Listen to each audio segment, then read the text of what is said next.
One more meeting.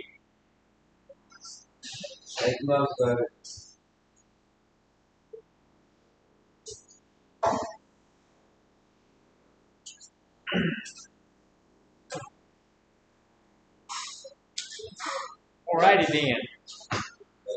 Guess we're close enough. So good morning, everyone. Welcome to group this morning. We're going to continue what we were doing yesterday. This is spirituality in recovery. So our goal is going to be just to learn how to place spirituality into our recovery and let it be of help to us in that endeavor. Also this morning, please do fill out your sign-in sheets. Put it on the right sheet, make it so I can read it. I will be over at North later on to pick up my sign-in sheets over there. We didn't do any yesterday because your internet went out over there. It was such a good group yesterday that it overloaded your internet. That's exactly what happened. So today we're going to have an abbreviated group, which means we're going to be here about an hour, or maybe even a little less than that. I have to go over to another facility and do some work today, so we're only going to be able to do a short period this morning. But that's okay. And then tomorrow we will do our regular scheduled group.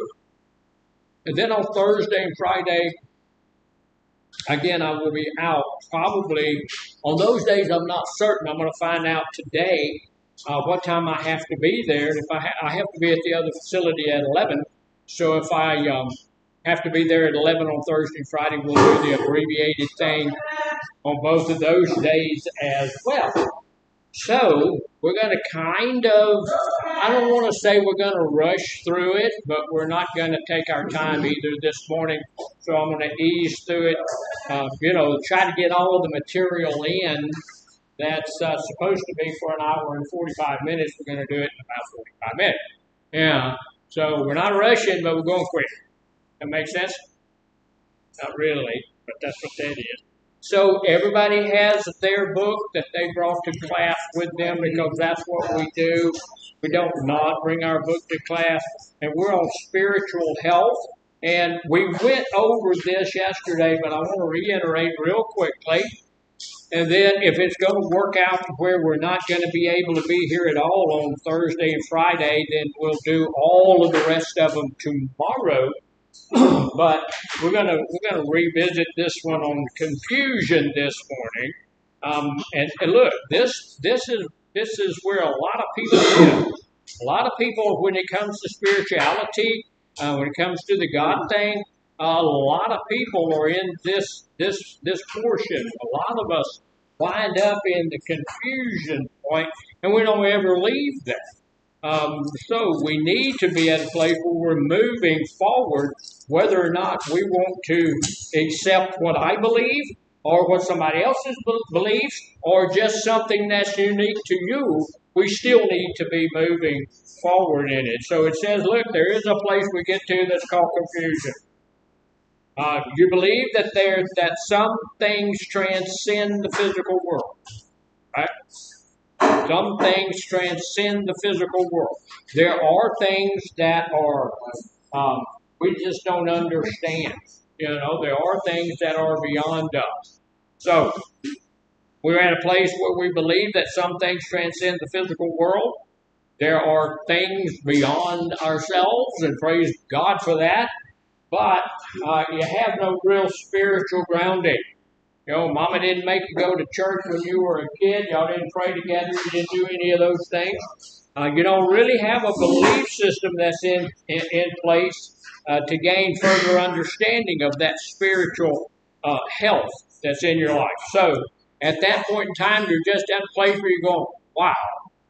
Look, I can't look around at trees and grass and birds and squirrels and people, and stuff like that, and say, okay, I'm it. I'm the pinnacle of creation. I'm it. There's nothing greater than myself. That's not true. Just almost anybody, everybody is greater than myself. So at that place of confusion, that's a place where a lot of people are. And we're going to try to move beyond that just a little bit. If you'll notice, the painting is, what's it called? When it's getting better? It's, oh, come on. It's getting better. It's growing. It's morphing. It's getting different. So this morning there's a creek in the thing. There's some more trees. There's a path that goes to the church. And so this is again showing that spirituality can be in a lot of different places. You can find spirituality out here under the trees.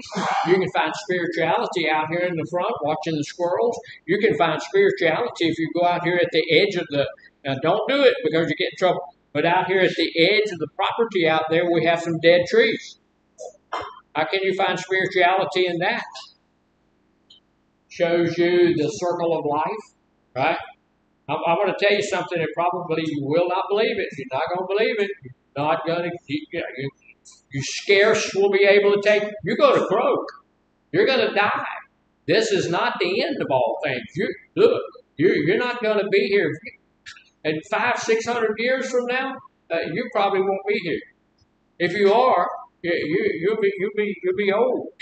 Yeah, but you're not gonna. We're not gonna be. You go out there and you look at the dead tree and you can see where something began as nothing, became something, and then went back to nothing. So that's that's a spiritual journey just in itself. So look, we're going to look at a thing real quickly this morning about deciding what you need for spiritual health. And that's what our goal really is this morning. Who gets to decide what my spirituality is going to be? We do. We get to decide that. You know, we get to decide that. Say it again. Freedom will.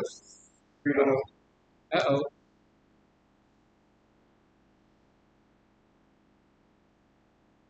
Yes, ma'am. Hi, are you on? I am. And I'm not only on, I'm looking good. Oh, you're so stupid. He said he's not only good. Okay, we're just gonna find you. It must be something on your side because mine's all saying, hey, excellent connection and all of that stuff. Okay, we're looking for it now. Okay, if you can't find it, let me know. I don't know what I can do at this end, but you know. We got you. Thank, It's all right, on. thank you, I'm on ma'am. the phone with you. All Yes, right. ma'am. Bye. That was Miss Valencia Flores. She used to be the clinical manager here. She's now the clinical manager at North. So they wasn't coming up over there. So you know now they are, and see now you can see Miss Valencia how good it's okay. So whole health is an approach. Look, here's the thing. What does whole health mean? Entire health. Health everywhere. Is it important for us to have good, healthy bodies, physically healthy? That's important, isn't it? Because when I feel good, I do good. Right? When I feel good, things work better for me. Yesterday, you guys know I wasn't feeling well. I didn't feel well at all. And sometimes I just don't. And so the counselors here weren't feeling well either. We all had the creeping crud yesterday. This morning, I think the creeping crudded and creeped and went away somewhere because I feel better. I'm not 100%, but I'm not where I was yesterday. So it helps us to feel good. It's also, look, is it important to have good mental health? Yeah, it's important for us to have good mental health. So here we strive for good physical health. We're also striving for good mental health, but also it's just important for us to have good spiritual health. I need to be at a place where I'm at peace with myself on all of those levels. I'm at peace with myself because I'm physically in good shape. I'm at peace with myself because I have understood what I have mentally that I need to work on, and I'm working on those things. Now I need to know spiritually what it is that I need to know, because if I can get, and I do believe this, that we talked a little bit about it yesterday, that everybody, God has something for everybody. I mean, He has a goal, He has a plan, He has a mission for your life. When we get to the place where we don't allow spirituality to come into our lives, that thing is destroyed. And the reason that a lot of this addiction and all of that stuff gets in our lives is because there's forces that don't want us to fulfill those missions. So, whole health is the approach to health care that empowers us and enables you to take charge of your health and your well-being and live your life to the fullest. Y'all know what the Army says? Be all you can be. And that's kind of that's a silly thing. That wasn't what it was when I was back in there. But back when I was in, the thing was shut your mouth and do it.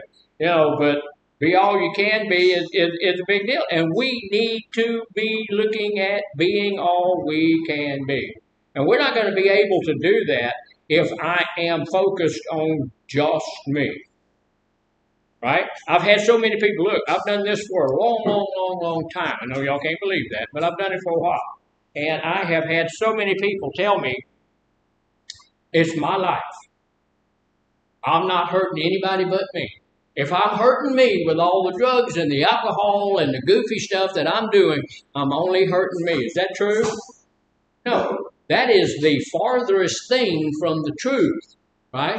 Because we all have families, we all have friends, even our employers Some of us, some of us hadn't worked in a long time.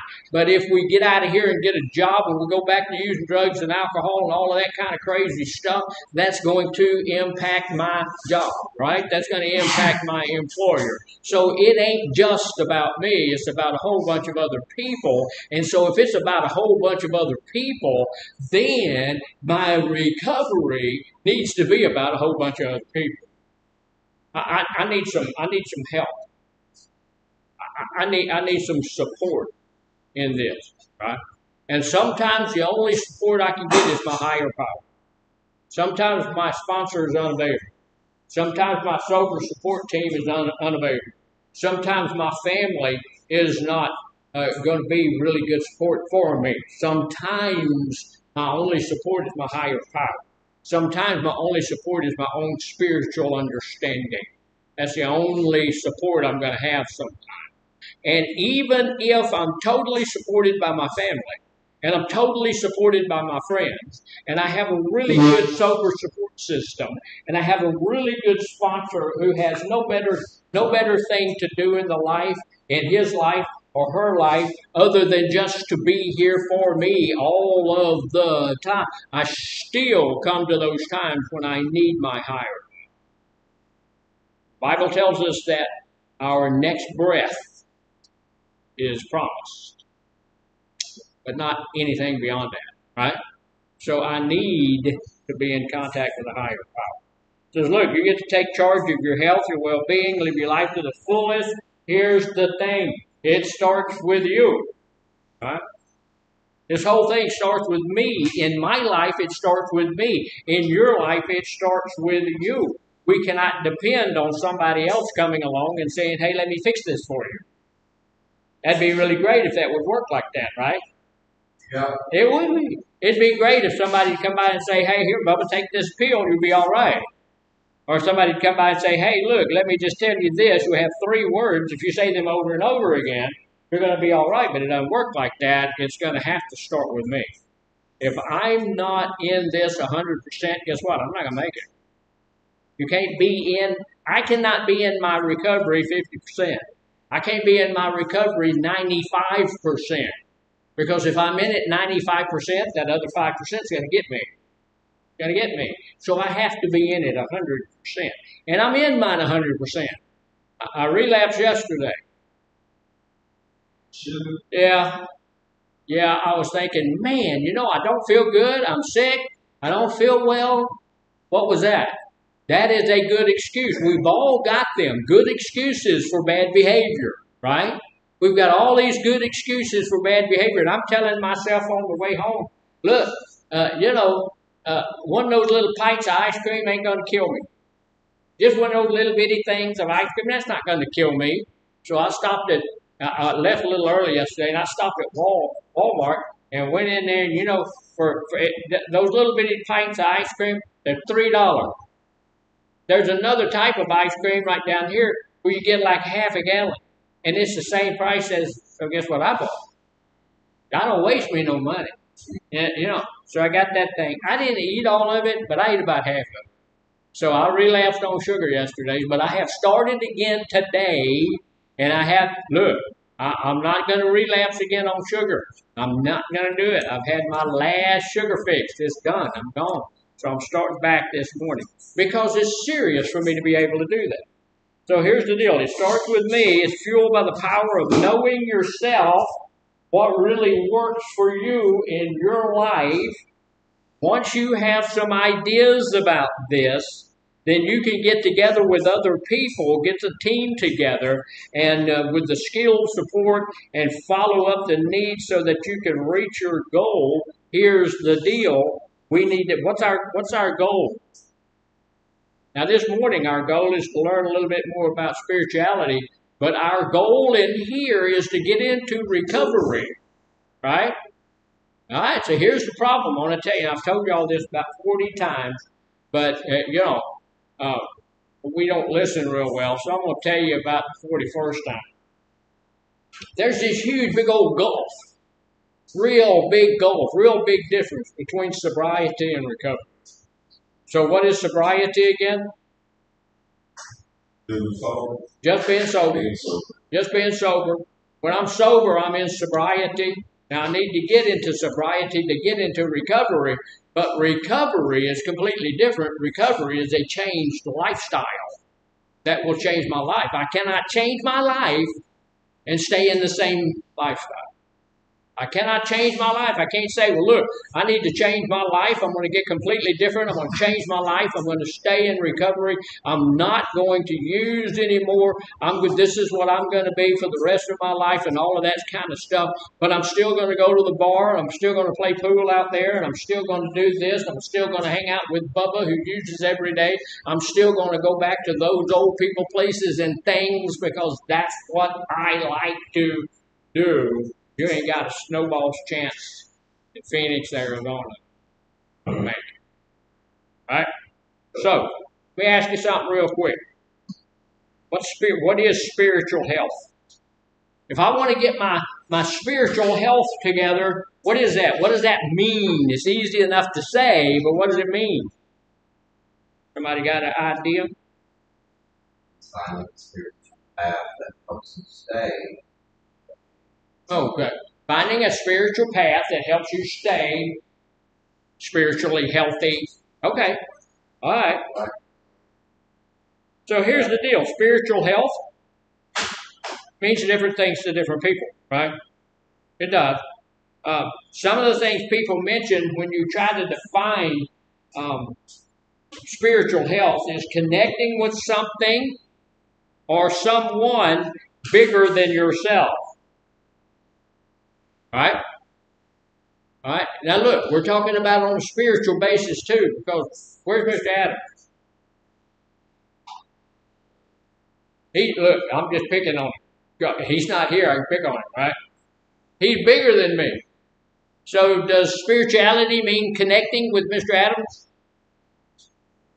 No. It means something different than that.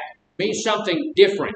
It means something connecting with someone or something that is outside of our physical beings that is bigger than we are. That is bigger than we'll ever be. It says, look. Say it again. Say on a fourth dimension.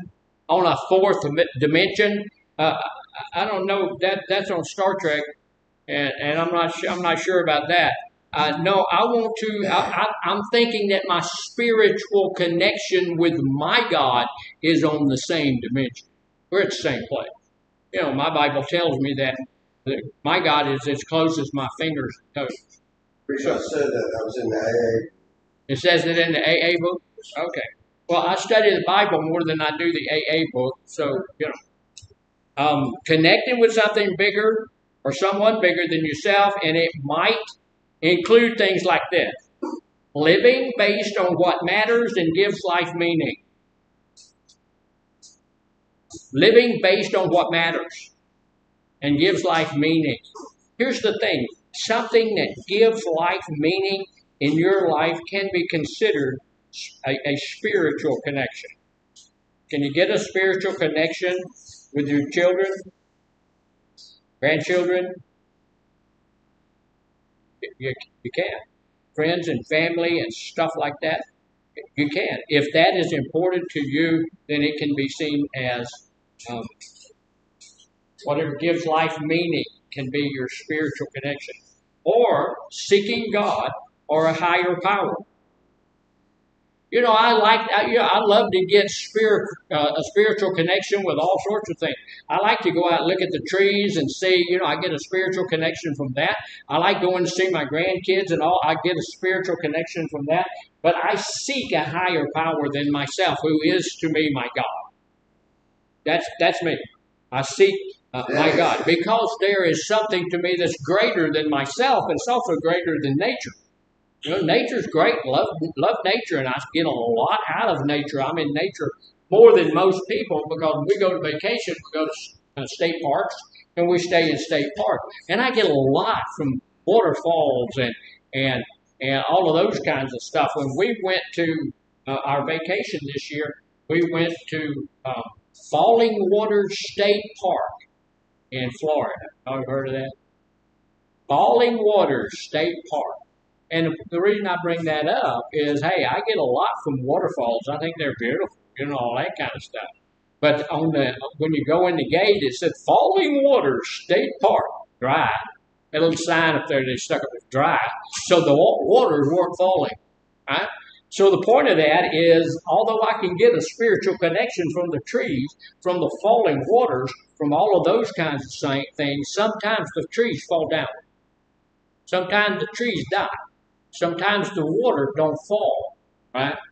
So I need a spiritual connection with a higher power that's never going to fade away. My God's going to be my God for eternity, as I understand Him. All right, He's going to be my God for eternity. That's how I understand my God. He is eternal. So here's some of the other stuff that we can be. Just to be the best people we can be is going to be on a spiritual level. We can be the best that we can be. Being the best person you can be, we can do that by helping and serving other people. A lot of good counselors come out of groups like this. People who have that empathetic feeling in them already. They want to empathize with other people. They want to know how to help other people. And then they go to school and they do what they need to do. And then they come back into a place like this and they give back into other people's lives. That can be a spiritual connection to some people, and it is to me. That's one of the things I enjoy doing. I want to see you do the best you can do.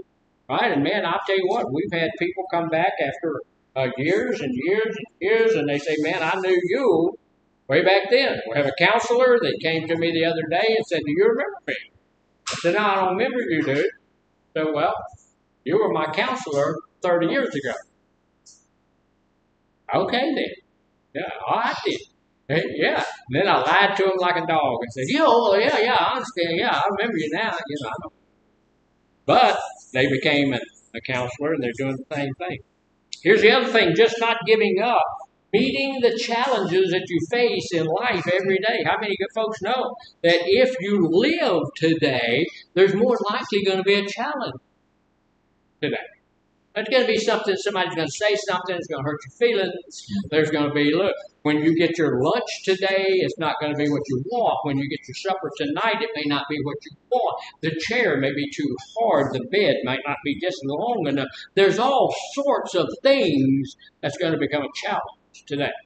So if I can meet those things, if we can, but without giving up. Healing past traumas.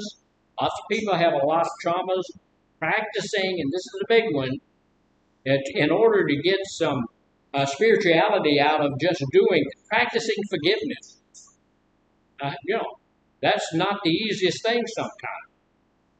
I want people to forgive me. Anybody done anything you think you might need forgiveness for? You haven't done anything. Yeah, I do. I have done a lot of stuff that I have had to ask. And look, I have gone and made amends to a lot of people, and a lot of those people I made amends to, making amends to them made them my enemy. They don't want to talk to me anymore. They don't want to know anything about me anymore. They don't want, I had a friend, and I had to go and make amends to him, and we're not friends anymore. Yeah, okay. But I did my due diligence. I did what I had to do, and I feel okay about the situation now because I did do what I needed to do. And he's not, they still don't speak to me. That's okay. And then practicing, here's another big one. Look, practicing gratitude. My God, I am grateful for so much. I am so grateful for so much. There's so much stuff in my life that I'm grateful for. I got a good job. I'm going to go this afternoon. I got I got my little lunch kit in there, and I'm going to take that with me when I go to the other place and probably chew on it a little bit on the way over there. And I have a chunk of groceries in there to eat. My wife made me a patty last night. We eat special food. When I relapse, I don't tell her. I'm lying to her by omission. Yeah, So, but anyway. That's nasty stuff. But I'm grateful for the fact that I have food today. There was a time in my life I didn't have food. I did not have food, and I was wondering where and when will my next meal be? Had no money in my pocket, had no anything, borrowing cigarettes from people, junk like that. So I have, it's just like counting your blessings. I've got a car, and I was researching my car this morning.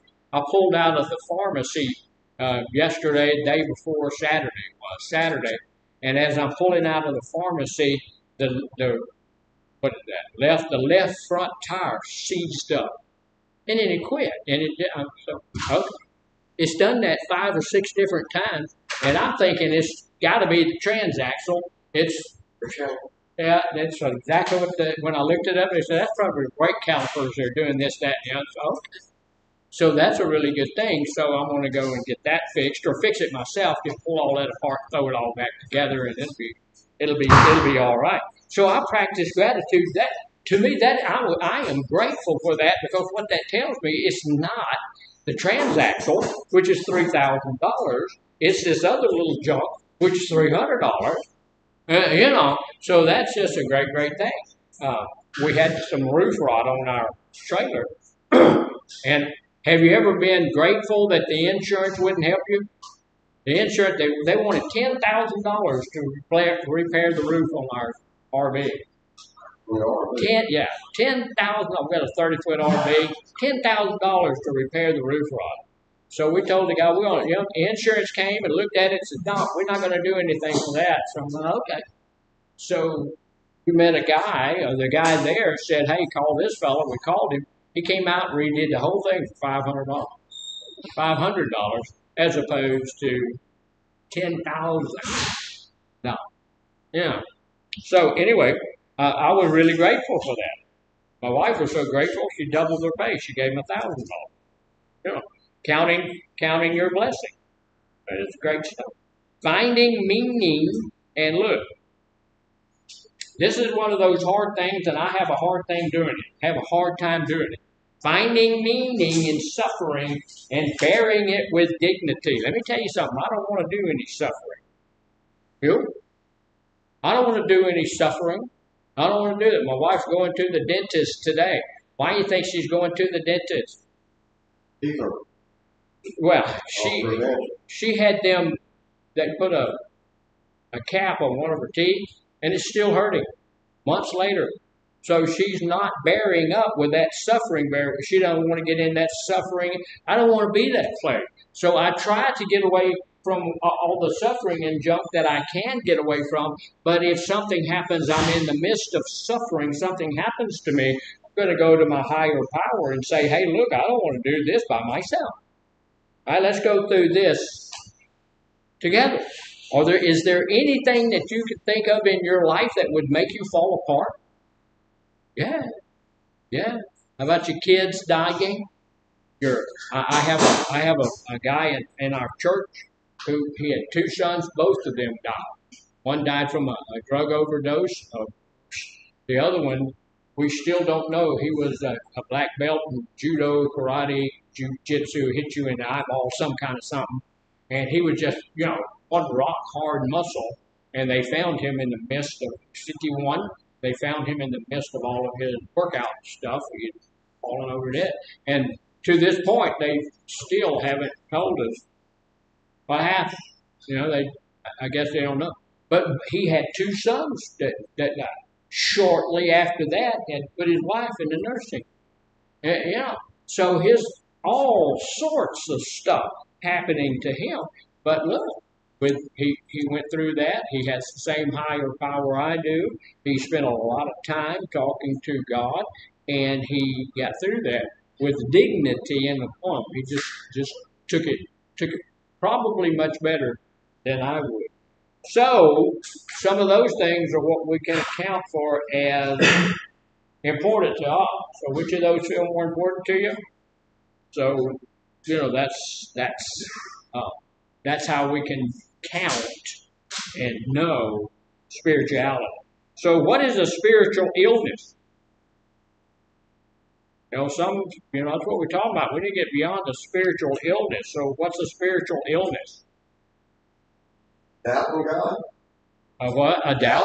Doubting Doubting your higher power, something like that. There's a lot of problems that are described as spiritual in nature. Working with the following illnesses can help us to increase spiritual health. I want to go over these pretty quickly. But this is some of the things that happen to us. And we get pulled off to weird places, pulled off to strange places because of these illnesses. A moral injury. What's a moral injury? Say it again. doing something that hurts your own. Okay. Doing something that hurts your own morals. Okay. That sounds good. It's a very important thing for us to understand. It ties into difficult feelings we may have because of the things you did that did not agree with your beliefs or your values. Anybody ever done anything that just doesn't agree with your beliefs or your value? I'm a veteran, and a lot of times you'll meet some veterans. I have one that's in the hospital right now. He got 7 Purple Hearts. What does that mean? He was wounded 7 different times. But the amount of people that he has killed are way up there. And in his belief system, the Bible tells us, "Thou shalt not what? Supposed to kill people." And so he's got that moral injury. He got wounded 7 times, but he's killed probably 35 people. And his belief is, I'm not supposed to kill anyone. So now he's an older guy. He's in the hospital. He's in his 80s now, in the hospital, and he's having this moral turpitude that's coming to him right now. Killed all these people, but my value system says I'm not supposed to do that. And so we do that. Sometimes we get to a place where we're not able to get the food and stuff, so we steal something. Anybody ever stole anything? Oh, well, yeah. I've stolen a few things. When I'm hungry, I went into the store one time, stole a pickle. I mean, you remember those old pickles that's in the jars? Yeah, I stole a pickle. And I was a kid, right? I stole a pickle, and I got caught. I'm walking out of the store with this pickle. And the guy that owns the store said, "Hey, you, where you going with that pickle?" And I've got the pickle in my hand. And back in that day, the pickle cost a nickel, so it was a nickel pickle. So he said, "You put that pickle back." Now look, okay. I'm like 10, maybe 12. I'm turning around. I got to take the pickle back. Before I put the pickle in the jar, just got all the juice off of it, dropped it back in the jar. Somebody bought that pickle later on, not knowing it had been, it had been licked on and all that kind of crazy stuff. But, sometimes you have to think there are things that I have done that go against the values that I have set up for myself. I'm funny about money. I'm never going to take, if you hand me $1 million and tell me to hold on to that until tomorrow you're going to get your $1 million. I'm not going to do it. If I find some money outside, I'm going to make sure whoever that money belongs to, I want them to get that back. Yeah, I do. Because I'm just kind of funny about that. But I have stolen some stuff in the past, and I don't like that. If you steal something from me that I worked hard for, that's kind of like murder, because for that 10 minutes or for that hour that I worked for that, you took that away from me. And so I don't like that. So that's against my values. So that's what moral injury is. Doing something that I have to do that's against my values. That messed me up. So it may be tied to feeling betrayed by the system, by unskilled leaders, by all sorts of stuff. And then I have a situation where the next thing that is a spiritual illness is guilt. Anybody ever suffered any guilt? Yeah. One of the biggest reasons that we have a bunch of issues with drugs and alcohol is once we get off of drugs and alcohol, what kind of shows up there for us? Guilt, shame, remorse. Not because we were using the drugs or the alcohol, but because of the junk that we did. Because when we use drugs and alcohol, our inhibitions go down. Stuff that I wouldn't do before because I was inhibited against that, I will do because my inhibitions have dropped, and now I'm doing stuff that I would never even consider doing before. Right? I'm saying things, doing things, and when that's all over with, I have this guilt, shame, and remorse that's built up there. What's the easiest way to get rid of guilt, shame, and remorse? Go to your higher power. I would suggest that. That's what we ought to do, but usually that's not what we do. Usually we go back to using drugs and alcohol. Because the moment I have guilt, shame, and remorse, I want to first start using self-soothing talk. Self-soothing talk is me saying, well, I'm never going to do that again. I'm going to go lie to God about it. I'm going to lie to you about it. I'm going to lie to my parents about it. And I'm going to say, look, I'm never going to do it again.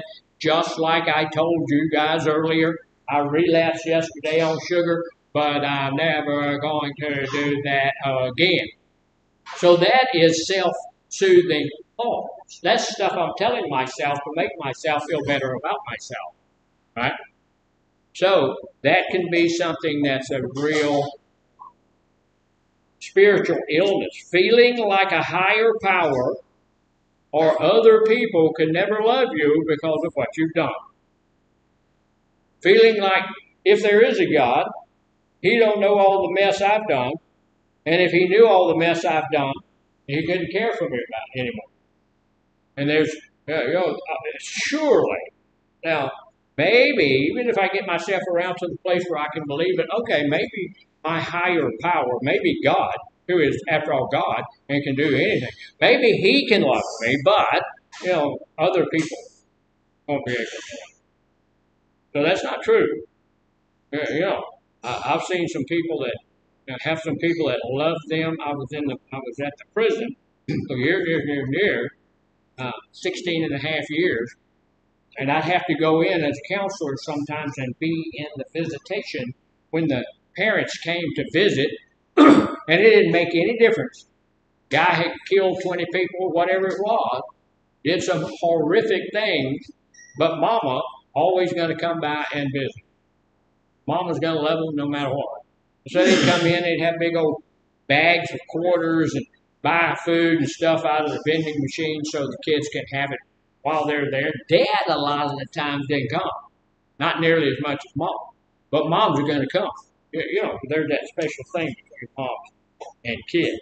So, wondering if you've been punished somehow, wanting or needing to be forgiven for all of that stuff, you need to have people come and tell you that you're forgiven to help take that guilt away. Here's one of the things. We need to understand that my higher power, your higher power, has already forgiven you. It's not a question. It's not the time. It's not the thing you have to do about it. So shame is the same thing on there. It's like that. Same. It's in the same category. Feeling like you are not enough. Feeling like you are not included or not accepted to others. Feeling not just that you did bad things, but you are a bad person.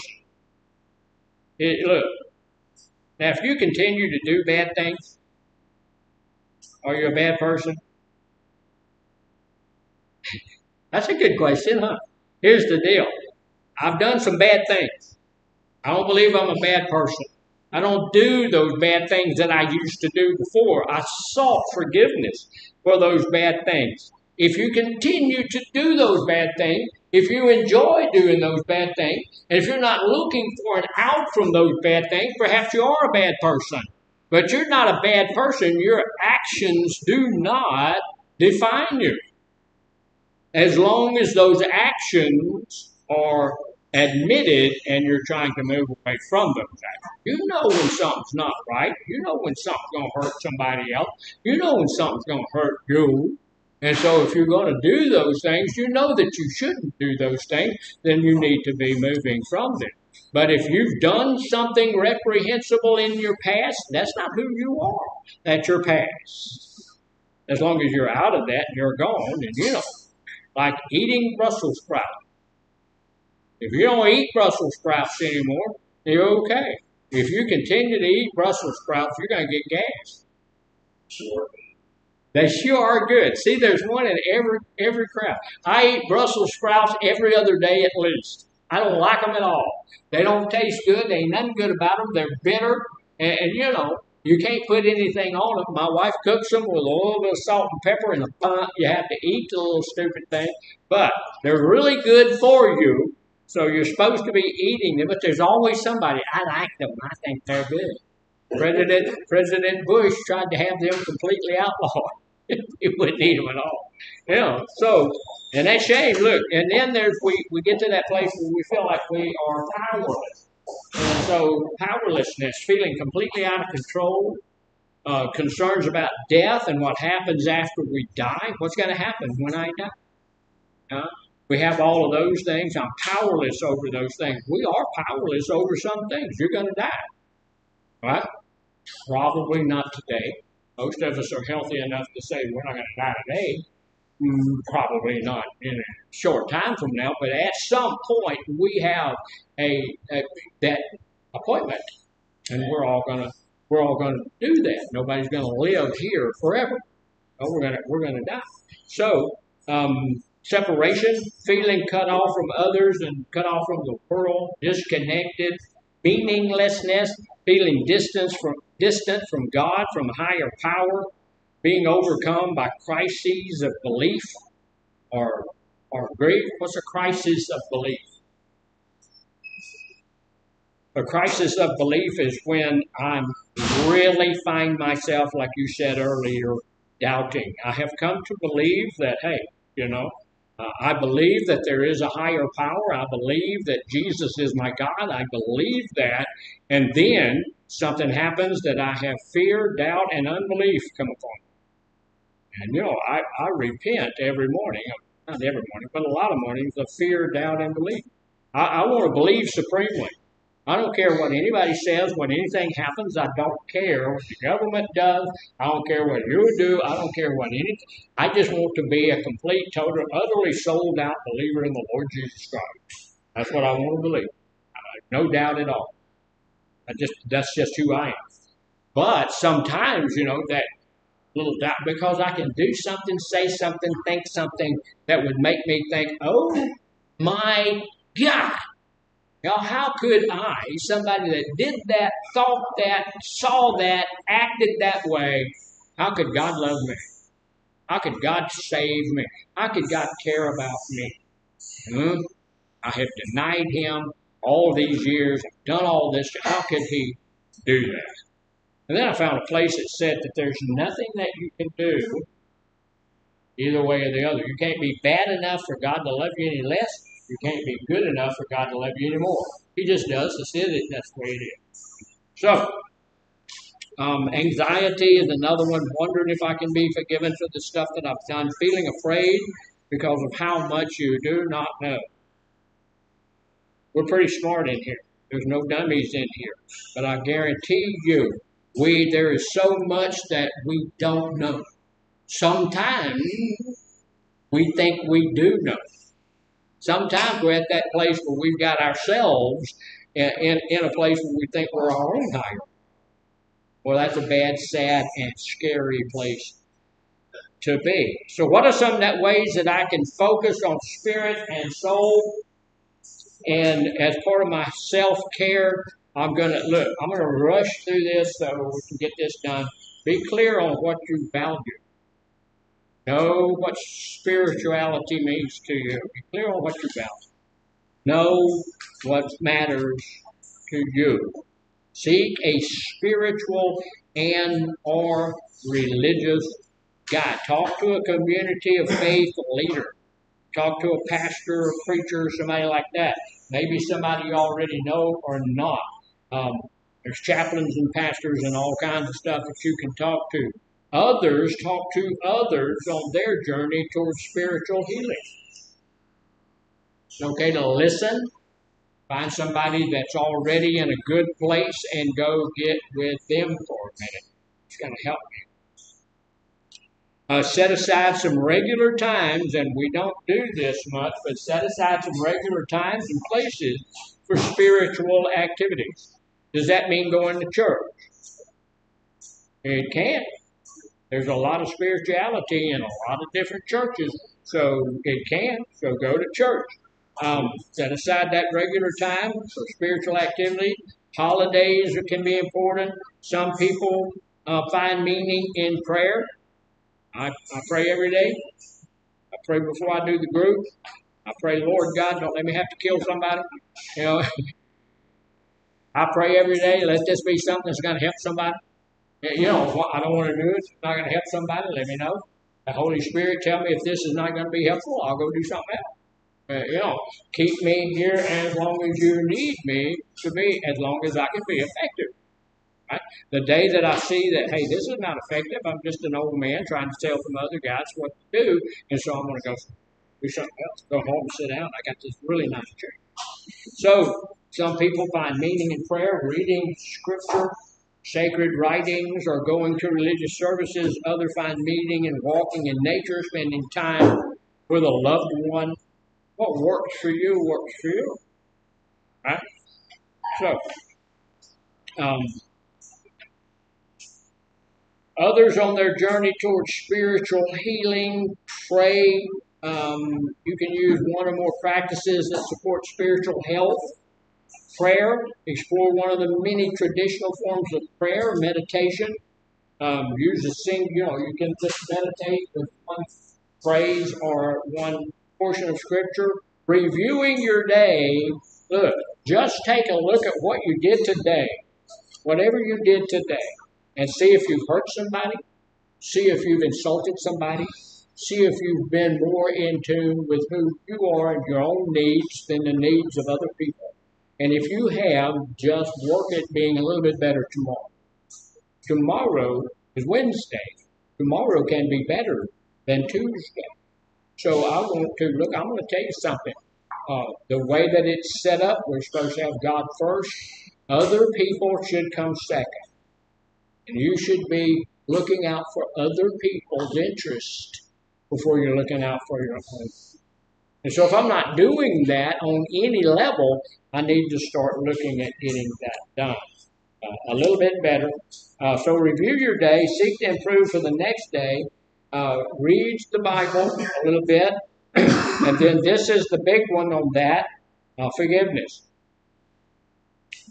Forgiveness is not always easy. Sometimes it is when you bump into somebody in the hallway and you say, oh, forgive me. That's no big deal. But when somebody got into your stuff and stole your crackers, that's harder to do, isn't it? Or your girlfriend or your boyfriend, that's a little bit harder to do, right? So, forgiveness is not easy. Working through past difficulties or injuries may require getting some help. I'm going to tell you, with me, it requires getting some help. I'm kind of vindictive. You know what that means? I want to get you.